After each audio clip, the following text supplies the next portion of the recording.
It's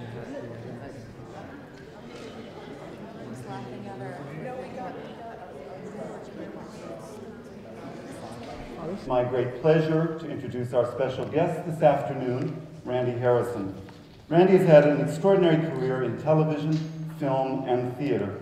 Soon after receiving his BFA from Cincinnati College Conservatory of Music, he was cast as Justin Taylor in the Showtime series Queer as Folk, which ran from 2000 to 2005. He made his Broadway debut as Bach in the musical Wicked in 2004. Since Queer as Folk, he has largely devoted himself to working in the theater, and he has played many important and challenging roles such as Oswald in Ibsen's Ghosts and Lucky in Beckett's very challenging Waiting for Godot. He has also co-founded his own production company, which shot its first feature film in 2008. Please welcome to Rutgers Camden, Mr. Randy Harrison.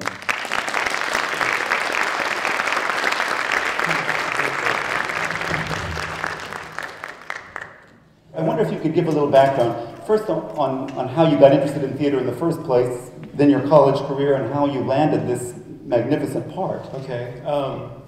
I started acting really young, and I got interested in theater. I think I was probably 6 or 7 when I saw a play for the first time, and I immediately wanted to be on stage. So I started acting, not professionally at all, but maybe when I was about 10 in sort of community theater and school musicals and children's theater, and I acted all through my childhood. And I knew it was what I wanted to pursue as a career probably by the time I was 12 or 13. So how'd you get into organized theater so early? I mean, did your parents encourage you to do that? Or? I mean, I saw it and I immediately wanted to be a part of it, and I lived in an area in New England where there was a lot of community theater, a lot of arts, a lot of theater festivals in New England, and so I was like, take me to an audition, I want to be on stage. There were kids acting everywhere. It wasn't something that was difficult to come by. So it became an obsession fairly early on. Pretty much, yeah. And it kind of wants to be that, doesn't it? I mean, if you're in the theater, sort of has to be, or you're not going to have to be able to sustain it very long. Exactly. Yeah. So and then supplementing these performances that you gave at community theaters and schools and things, you also did some summer work in a couple of well-known... Yeah, when I was in college, when I was in high school, I knew that I was going to study in theater in college. So I went to there were a lot of summer programs. I went to NYU summer program when I was like 15 or 16. I went to Carnegie Mellon. I just wanted to know what different training was offered at different universities, and I wanted to meet people. I wanted to meet other people who were already taking acting seriously and were thinking of pursuing it professionally. And so how'd you end up at Cincinnati? I ended up at Cincinnati. I sang a lot too growing up, and I was more interested in theater, not necessarily musical theater, but I love music at the same time. And definitely as an actor, especially when you're young, you're always told how hard it is over and over and over again. It becomes tedious.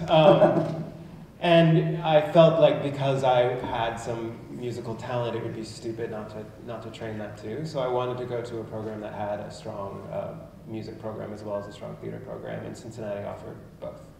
And it was cheap. And it was cheap too. Yeah, that helps. It helps a lot.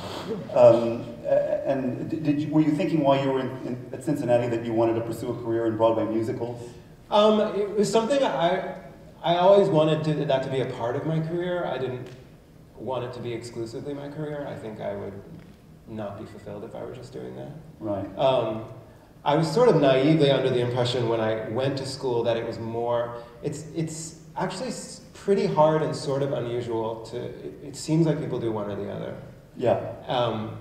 And it's easy to get pigeonholed into one or the other. It's rare that you see someone who, does like Shakespeare half the year and then does a big musical. Exactly, and there are all kinds of cliches in the theater world about musical theater actors, and there's a kind of condescension among actors who do straight shows toward those performers, right? Yes. Although there are some who successfully cross back and but it's forth. it's what I've tried to do, but it's a constant battle. And I think one of the reasons I was frustrated at Cincinnati is because I was doing music. For 4 solid years I was doing nothing but musicals, which I got tired of.